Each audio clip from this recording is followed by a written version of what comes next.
环境部最近针对国家环境保护计划提出修正的草案，早起嘛甲地方政府各有民间团体开会讨论。也毋过今仔早起就有环保团体抗议讲，环境部的草案要台独风沙地方、生态佮海洋保育等相关的计划。因批评讲，生态的保育袂当只存做半套。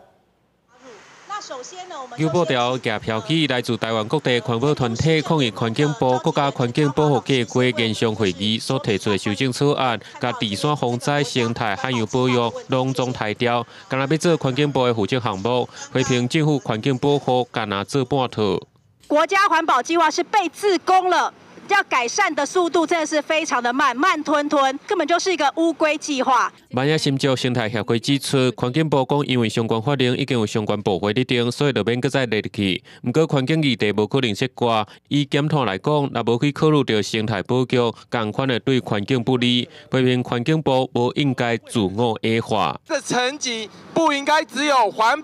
境部，环境部也不应该自我的一个矮化。